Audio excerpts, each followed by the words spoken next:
जब नौजवान ज़ाफ़रान व्यापारी आर्यन की नज़र डूबती हुई लड़की पर पड़ी तो उसने सोचा भी नहीं था कि ये मंजर उसकी ज़िंदगी बदल देगा।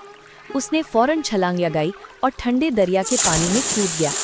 लड़की का जिस्म सतह पर लाने में उसे काफ़ी मुश्किल हुई। उसकी राजसी पोशाक पानी में भारी हो गई थी।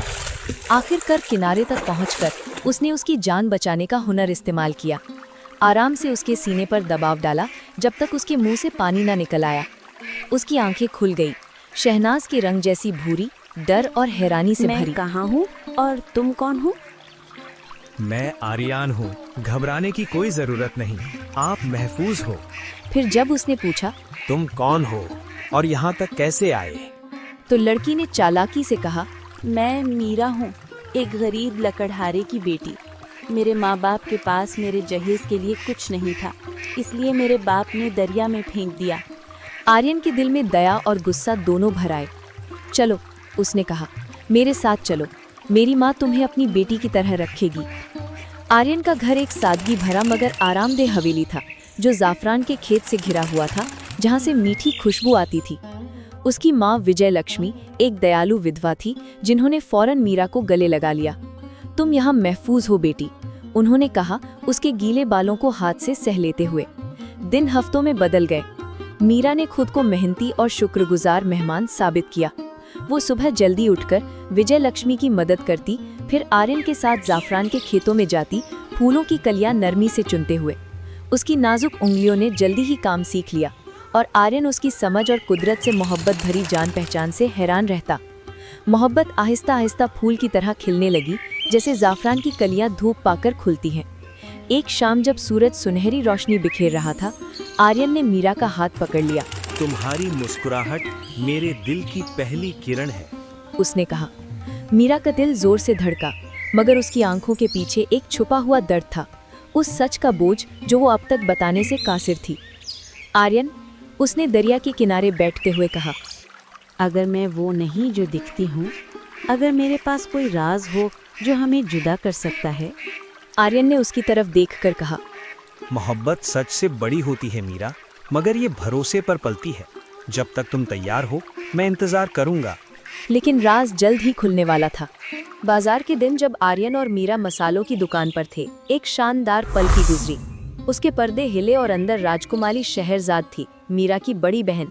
उसकी मगरूर नजरें जब मीरा पर पड़ी तो वो हैरान रह गई। वो जिंदा है?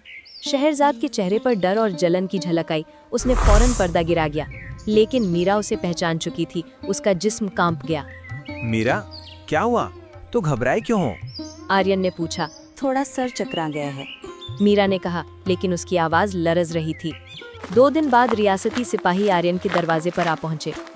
हम एक भगोड़ी दासी की तलाश में हैं, उनके कप्तान ने कहा। उसने राजकुमारी शहरजाद का कीमती हार चुरा लिया।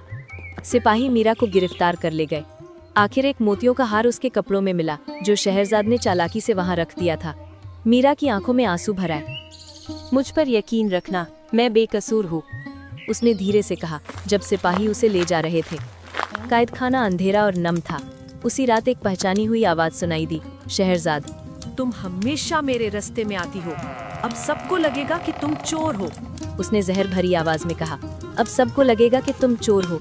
मीरा ने पहली दफा अपनी असल पहचान का इकरार करते हुए कहा, मोहब्बत तुम्हारी जलन से ज्यादा ताकतवर है। मगर शहरजाद को क्या पता था, आर्यन सच की तलाश में निकला हुआ था। उसने उस मछेरे को ढूंढ निकाला जिसने दोनों बहनों को दरिया के पास देखा था, और बड़ी बहन को छोटी को धक्का देते हुए मछेरा गवाही देने को तैयार हो गया। आखिर मुकदमे का दिन आ गया। शहरजाद झूठी गवाही देती रही, लेकिन मछेरे ने सब सच बता दिया।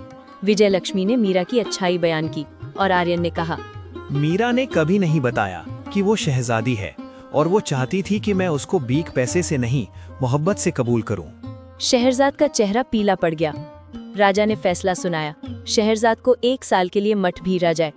मीरा को बाइज्जत बरी किया गया। मीरा ने आंसुओं के साथ कहा, माफ करना, मैंने झूठ बोला। आर्यन ने उसका हाथ पकड़कर कहा, तुमने अपनी जान बचाई और मेरा दिल जीता, चाहे तुम राजकुमारी हो या लकड़हारे की बेटी। राजा ने दोनों की सगाई की इजाजत दी। मीरा ने एक शर्त रखी, शादी तब होगी जब शहरजाद वापस आकर उससे माफी मांग ले। 1 साल बाद शहरजाद वापस आई, बदली हुई, शर्मिंदा। माफ कर दो, उसने रो कर कहा। हमेशा, मीरा ने कहा और उसे गले लगा लिया। ज़ाफ़रान के खेतों में शादी हुई।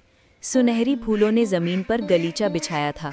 दरिया की हंसी और हवा में खुशबू थी।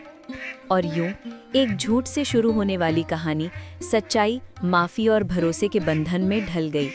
एक ऐसी मोहब्बत जो दरियाओं और रियासतों से भी ज़्यादा मजबूत थी।